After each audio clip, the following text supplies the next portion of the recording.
임마누엘 특송팀 찬양팀을 통해서 특송 하러 가시고 은혜 주셔서 감사합니다.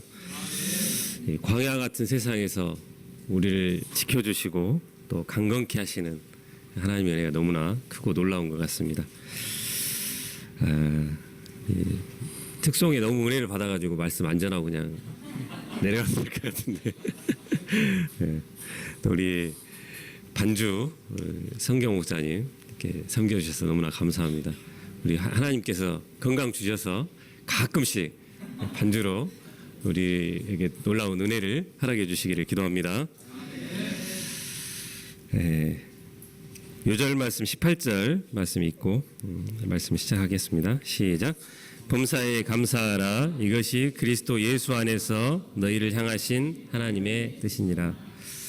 올 한해 하나님께서 우리들을 돌아봐 주셔서 베푸신 모든 은혜에 감사와 찬송을 돌려드립니다. 추수감사절 예배 때마다 우리는 시편과 또 복음서 말씀으로 주신 은혜들을 돌아보고 감사를 드렸는데 올해는 데살로니가 말씀을 주셔서 조금은 의아했습니다. 생각해보면 우리의 감사는 늘 하나님께서 베푸신 은혜들에 기인하고 있었습니다. 올해도 30가지 감사 제목을 적으면서 하나님께서 주신 은혜에 감사할 만한 그 무엇이 있는가를 살피고 있었습니다. 그런데 만약 우리가 이 고난과 역경이 욥과 같이 계속된다면 도저히 감사할 수 없는 환경 가운데 처해 있는 상황이라면 그때도 감사할 수 있겠습니까? 추수감사절의 기원이 된 이 청교도들의 추수감사 예배도 감사할 만한 상황이 아니었습니다. 첫해 풍토병과 겨울의 추위로 102명 중에서 50여 명이 죽었습니다. 그들은 침통하고 또 답답한 상황 중에 있었지만 그들은 다음과 같이 감사했습니다. 첫째, 1년 동안 생명을 지켜주신 하나님께 감사. 둘째, 우리 죄를 사해 주시고 천국 소망을 주신 것을 감사. 셋째, 신앙의 자유를 주신 것을 감사. 넷째, 우리에게 일용할 양식을 주신 것을 감사. 마지막으로 우리 가정과 개인에게 주신 특별한 은혜에 감사했습니다. 오늘날 우리의 감사의 기준에 이러한 것들이 들어갈 수 있을지 의문입니다. 오늘 말씀을 통해서 우리가 진정으로 감사해야 할 것들이 무엇인가를 살펴보고 우리의 감사의 수준이 한 단계 업그레이드 될 수 있기를 기도합니다. 12절과 13절을 다 함께 읽어보겠습니다. 12절 13절입니다. 시작. 형제들아 우리가 너희에게 구하노니 너희 가운데서 수고하고 주 안에서 너희를 다스리며 고난하는 자들을 너희가 알고 그들의 역사로 말미암아 사랑 안에서 가장 귀히 여기며 너희끼리 화목하라. 여기서 형제들은 데살로니가 성도들을 말하고 우리는 바울과 함께 사역했던 실라와 디모데를 말하고 있습니다. 사도행전 20장 4절에 보면 데살로니가 사람 아리스다고와 세군도라는 이름이 나오는데 이들이 데살로니가 교회의 지도자일 가능성이 많습니다. 그런데 데살로니가 교회에 이런 지도자들과 또 성도들 사이에 어떤 문제가 있었던 것 같습니다. 바울은 교회 지도자들이 무슨 일을 하는지를 말해줍니다. 너희 가운데 수고하는 자라고 했습니다. 여기서 수고한다는 것은 워크 하드로서 일을 열심히 한다는 것인데 이 말은 농부가 농사 짓는 것을 가르쳐 하는 말입니다. 농부가 얼마나 열심히 일을 합니까? 새벽부터 일어나서 해가 지기까지 일을 합니다. 농사가 씨만 뿌려놓으면 잘 됩니까? 끊임없는 관리가 필요합니다. 잠시라도 눈을 떼고 있으면 어느 틈에 잡풀이 자라나고 또 벌레가 생겨서 밭을 망쳐버립니다.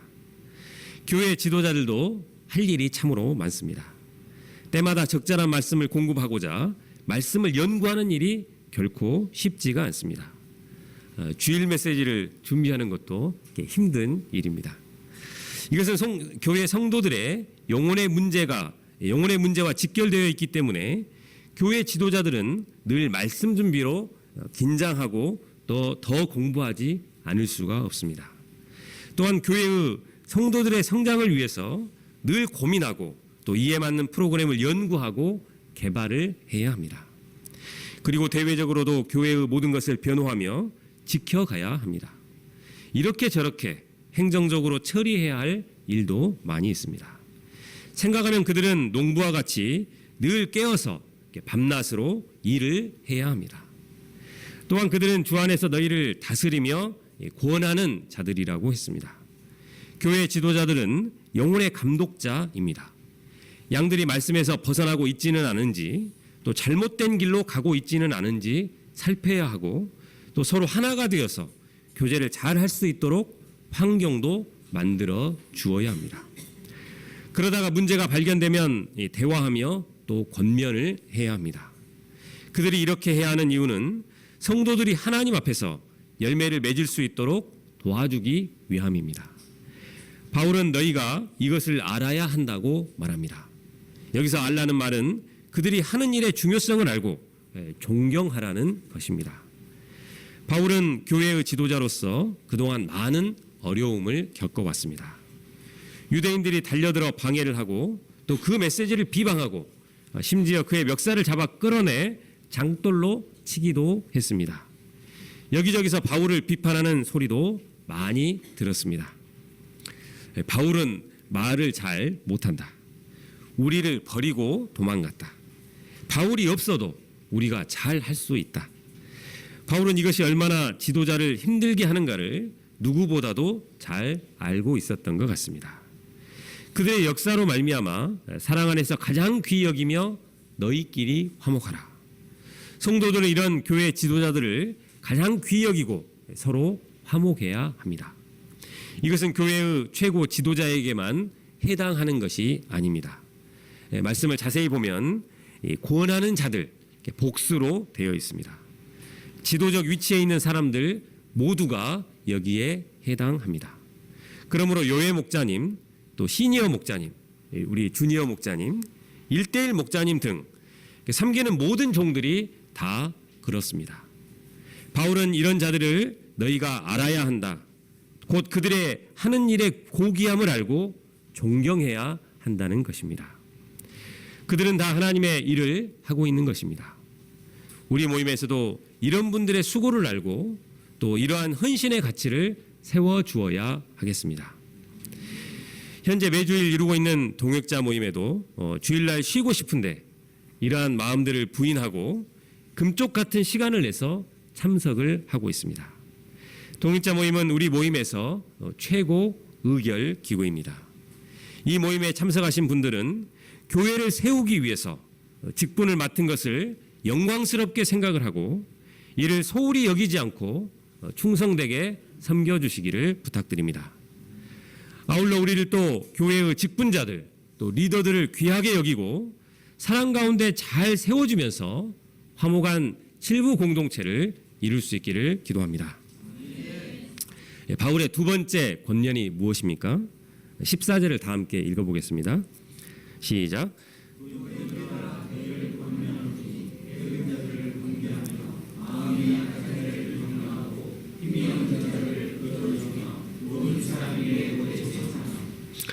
여기서 게으른 자는 군사 용어로 대열에 머물러 있지 않은 군인들을 가리킬 때 사용되는 단어입니다. 즉 다른 모든 사람들은 일하고 또 모임에 참석해서 열심히 섬기고 있는데 이 사람들은 교회를 위해서 정한 질서나 형태에서 이탈해서 제멋대로 살아가는 사람들을 가리킵니다. 그들이 왜 이렇게 되었을까요? 게을러서일까요? 자기 생각이 강해서 임의로 판단하고 행동해서일까요? 데살로니가 후서 3장 11절에는 우리가 들은즉 너희 가운데 게으르게 행하여 도무지 일하지 아니하고 일을 만들기만 하는 자들이 있다 하니라고 했습니다. 여기서 일을 만들기만 하는 자들이란 참견을 잘하는 사람들이란 뜻입니다. 게으른 자들은 일하며 섬기지는 않습니다. 대신 이런저런 문제에 참견하고 또 문제를 일으킵니다. 이런 사람은 어떻게 해야 합니까? 14절에 이런 자들을 향해서 권계라는 단어가 쓰였습니다. 권계는 죄의 영역에 대해서 엄하게 책망한다는 뜻입니다. 바울은 이런 사람을 좋게 타이르고 부탁하라고 하지 않았습니다. 이런 사람들을 엄하게 책망해서 대열에서 이탈하지 않고 제자리를 찾게 해 주어야 합니다. 그리고 자신들이 하나님께 받은 은사를 사용해서 하나님을 부지런히 섬기도록 하라는 것입니다.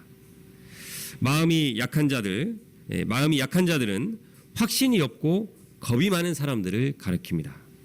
그들은 고난이나 핍박을 받고 좌절하거나 또 근심하게 된 사람들입니다. 이런 사람들을 믿음의 말로써 위로하고 또 복음 신앙에 확신을 갖도록 도와주어야 합니다. 그리고 힘이 없는 자들은 붙들어 주어야 합니다. 붙들어 준다는 것은 붙잡아서 두 팔로 감싸 안고 떨어지지 않게 한다는 것입니다. 사도 바울이 4장 3절에서 8절에 언급한 것처럼 죄악된 옛 습관과 씨름하지만 아직 성숙하지 못하여 흔들리고 또 힘들어하는 사람들도 있습니다.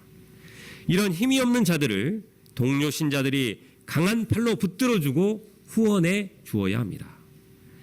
마지막으로 모든 사람에게 오래 참아야 합니다. 우리가 가을 수양회 때 사랑은 오래 참는 데서부터 시작한다고 배웠습니다. 오래 참는 것은 하나님의 속성이기도 하며 또 신자들의 내면에 맺히는 성령의 열매이기도 합니다.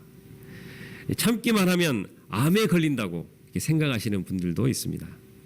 그러나 이 참기만 하고 한을 안으로 삭히고 품고 있는 것이 아닙니다. 한과 함께 원수 갚는 것까지도 주님께 내려놓아야 합니다. 우리가 오래 참아주기만 해도 남을 자는 남게 됩니다. 반면에 참지 못하고 화를 내면 속은 시원할지 몰라도 사람은 잃게 됩니다.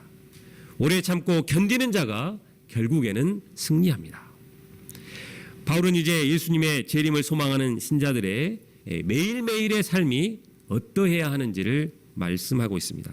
16절에서 18절을 다 함께 읽어보겠습니다. 16절에서 18절입니다. 시작.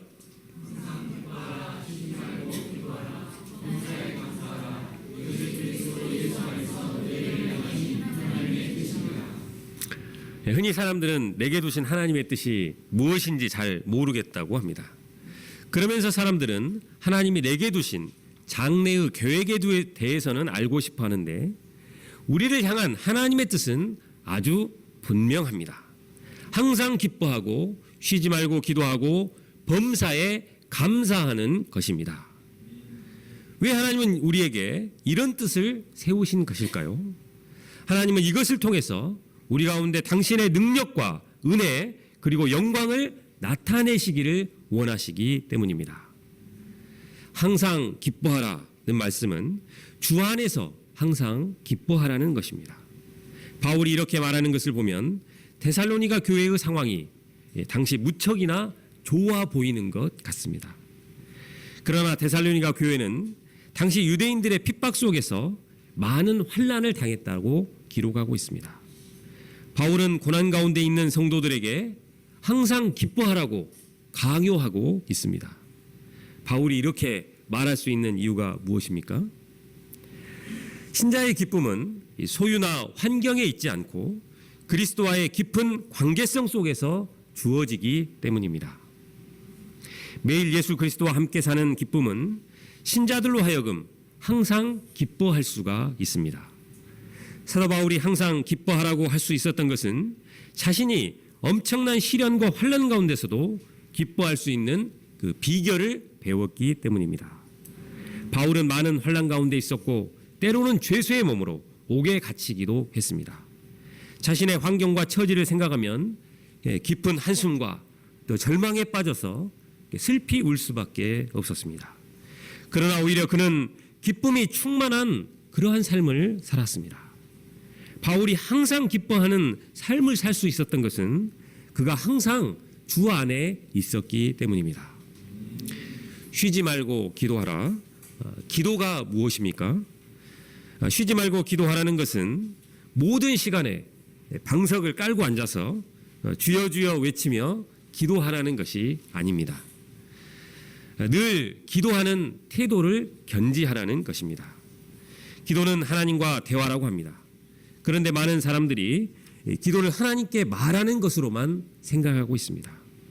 여러 가지 인생 문제들을 들고 나와서 해결해 달라고 요청합니다. 그러면서 하나님이 무엇을 원하는지 또 무엇을 말씀하시는지 들으려고 하지는 않습니다. 기도에서 중요한 것이 듣는 것입니다. 하나님이 나에게 원하시는 것이 무엇인지 듣고자 해야 합니다. 우리 안에 하나님이 임재하고 계신다는 것을 인식하면서 그분을 의지하고 순간순간 그분의 뜻을 구하면서 순종하고자 하는 것이 바른 기도의 태도입니다. 기도는 교회 지도자들만 하거나 또 밥 먹을 때만 하는 것이 아닙니다. 기도는 신자들의 일상적인 삶이 되어야 합니다. 바울은 그의 서신 곳곳에서 항상 기도하라고 권면하고 있습니다. 우리의 씨름은 혈과 육을 상대하는 것이 아니요 통치자들과 권세들과 이 어둠의 세상 주관자들과 하늘에 있는 악의 영들을 상대함이라. 근신하라 깨어라 너희 대적 마귀가 우는 사자와 같이 두루 다니며 삼킬 자를 찾나니. 예수님은 시험에 들지 않게 깨어 기도하라 마음에는 원이로되 육신이 약하도다고 말씀하셨습니다. 깨어 기도함으로 사탄의 역사를 분별하고 기도할 수가 있습니다. 또한 우리에게 필요한 것을 하나님께 아뢰면 하나님께서 마음의 평강을 허락해 주십니다. 염려와 근심으로 무거웠던 마음이 밝아지고 가벼워집니다. 기도할 때 평안해지고 또 기뻐할 수가 있습니다. 올해 우리 가운데 항상 기도함으로 놀라운 하나님의 은혜를 체험케 하심을 감사드립니다. 암 투병 끝에 친오빠의 소천을 맞이한 우리 김요한나 목자님은 인간적으로는 슬픔이 있었겠지만 더욱 하나님의 나라를 사모하게 되었고 또 감사와 기쁨이 넘치게 되었습니다.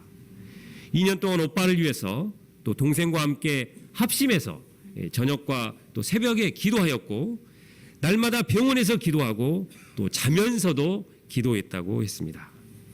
이런 기도의 역사가 있을 때 기적적으로 오빠는 예수님을 그리스도로 고백할 수 있었고 또 언니와 오빠네 가족에게 복음이 전해지게 되었습니다.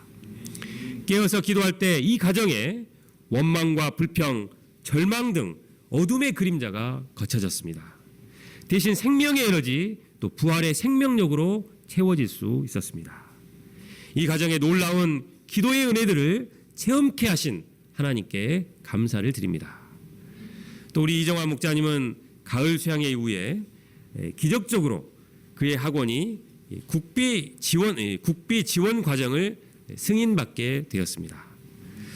그런데 그는 쉬지 않고 기도하고 있는 이 사모님 중보팀에게 감사하다고 했습니다. 우리 정환 목자님은 이 진행되는 그런 상황들을 볼 때 올해는 틀린 것이 아닌가 생각하고 있었습니다. 그런데 사모님 중보기도팀에서 한 사모님이 기도가 이루어지는 것을 볼 때 기도를 멈출 수가 없습니다 라고 말을 해주어 다시 용기를 내서 도전했는데 좋은 결과로 이어졌다는 것입니다. 우리의 기도를 멸시치 않으시고 들으신 하나님께 다시 한번 감사를 드립니다. 가을 수양회 이후 우리 칠부에서는 금요 철야 기도를 이루고자 합니다. 이 시간을 통해서 더욱 기도의 소원을 덧입고 쉬지 않고 기도할 수 있는 우리 칠부 동역자님들이 될 수 있기를 기도합니다. 범사에 감사하라. 바울은 감사할 일이 있으면 감사하라고 하지 않았습니다. 범사에 감사하라고 했습니다. 신자들에게 항상 좋은 일만 일어나지는 않습니다. 신자들에게 사고도 나고 또 실패를 하고 나쁜 일이 일어날 수도 있습니다. 불행이 계속 발생하게 되면 마음이 위축되게 됩니다. 교회 모임에서 교제하다가 한 목동님은 그 절망을 이렇게 표현했습니다. 어떤 상황이나 형편 때문에 힘든 것이 아니라 변화될 가능성이 보이지 않으니까 힘들다. 어려움이 닥치고 변화될 소망조차 없다면 절망에 빠지고 더욱 감사하기가 힘들 것입니다. 상황과 형편을 초월하여 우리가 어떻게 감사할 수 있는 것입니까? 범사에 감사할 수 있는 법을 배운다는 것은 하나님을 완벽하게 신뢰하는 법을 배운다는 뜻이라고 할 수 있습니다. 어떤 상황 가운데서도 감사할 수 있다면 그 사람은 믿음의 사람입니다. 믿음이 있는 사람은 어떤 상황 속에서도 하나님의 선하신 주권과 섭리를 믿습니다. 어떤 사건이 발생하면 하나님이 어떤 뜻으로 이렇게 하셨을까 생각하고 하나님의 뜻을 찾으며 그것으로 하나님께 영광을 돌리고 감사합니다. 또한 그것이 당장에는 잘 이해가 안 된다 하더라도 그런 사람은 하나님을 100% 신뢰함으로 무조건 감사할 수 있습니다. 그래서 감사는 진정한 믿음의 표시입니다. 감사에 관해서 예수님은 우리에게 아주 좋은 본을 보여주고 계십니다. 예수님은 5천 명이나 되는 무리를 앞에 두고서도 오병이어가 있음에 감사하셨습니다. 또 가버나움과 고라시는 예수님의 공생의 기간 동안에 힘써 복음을 전하신 곳입니다. 그러나 그들은 복음을 영접지 않았습니다. 그래서 예수님은 화 있을진저 가버나움아, 화 있을진저 고라시나 하면서 그들에게 경고하시면서 안타까워하셨습니다. 그러면서도 이 사실에 매달려 슬퍼하시기보다 이렇게 감사하기도 하셨습니다. 천지의 주제이신 아버지여, 이것을 지혜롭고 슬기 있는 자들에게는 숨기시고 어린 아이들에게 나타내심을 감사합니다. 옳소이다, 이렇게 된 것이 아버지의 뜻이니이다. 그리고 최후 만찬 때는 자신의 죽음을 앞에 두고 감사하셨습니다. 잔을 받아다 살해하시고 또 떡을 가져서 살해하셨습니다. 그리고 십자가에서 죽으셨습니다. 예수님이 이렇게 감정과 또 개인의 고통을 초월해서 하나님께 감사하신 것입니다. 참으로 예수님은 어떤 경우에도 감사의 본을 보이셨습니다. 다니엘도 나라가 망했는데도 하나님 앞에서 회개와 함께 감사의 기도를 하루 3번씩 했습니다. 다니엘은 참으로 위대한 감사의 사람이었습니다. 1918년, 1981년 흑인으로 장수 기록을 세운 찰스 스미스라는 사람이 있었는데 그는 130세를 살다가 미국 플로리다 주에서 세상을 떠났습니다. 그는 1850년에 노예로 태어나서 130년 동안 노예로 죽도록 고생하며 살았습니다. 그는 미국의 남부 서부를 헤매며 매맞고 또 굶주리며 병들어 죽을 고비를 20번을 더 넘겼습니다. 그는 임종하기 전 한 목사와 기도할 때 이렇게 기도했습니다. 하나님 아버지, 내가 흑인으로 태어난 것을 감사합니다. 또 고통스러운 노예 생활도 감사합니다.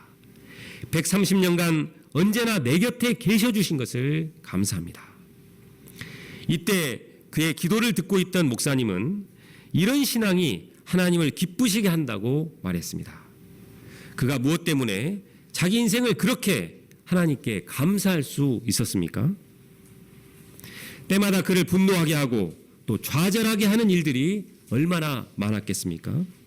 그러나 그가 감사할 수 있었던 것은 하나님을 온전히 신뢰하였기 때문이 아닐까요? 하나님은 우리의 생각과 달라서 더 높고 더 크십니다.